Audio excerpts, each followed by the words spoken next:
కంటికి కనిపించేటువంటి వాటి. దేవుడు అంటున్నాడు, ఇవి కనిపించి కొంతకాలంలో మాయమైపోయాయి.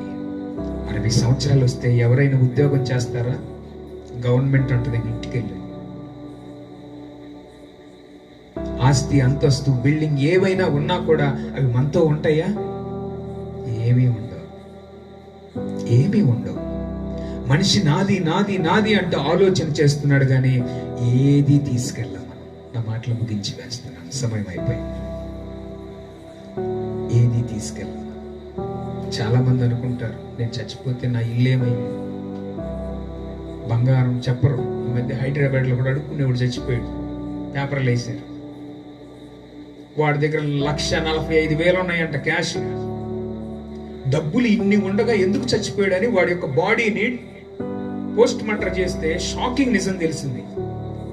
వాడు గత 15-20 రోజుల నుంచి తిండి లేక చచ్చిపోయాడంట. ఎందుకు చచ్చిపోయాడు?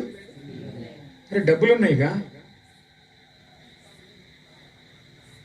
డబ్బులు పెట్టి తింటే ఖర్చు అయిపోతాయి అని అంటాను మీ మరిమ గారు. ఖర్చు అయిపోతాయని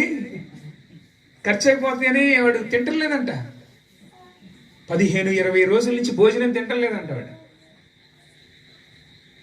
1,40,000 చిల్లర వాడి సంచిలో డబ్బులు బయటపడ్డాయి. అంత చూడు, వాడికి ఎంత ఆశ. చచ్చిపోతాడని అనిపించిన, తినాలని అనిపించలేదంట. నీళ్లే తాగుతున్నాడంట.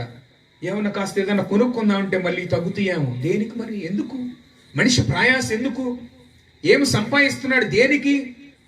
ఎంతో ప్రయాసపడుతున్నాడే.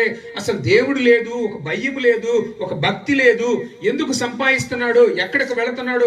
పగలనక రాత్రనక ఏందో కష్టపడుతున్నాడు. డబ్బులు మూటలు దాస్తున్నాడు, ఆస్తి సంపాదిస్తున్నాడు. కానీ దేనికి? నువ్వు తీసుకువెళ్తావా? బంగారం నువ్వు తీసుకెళ్తావా?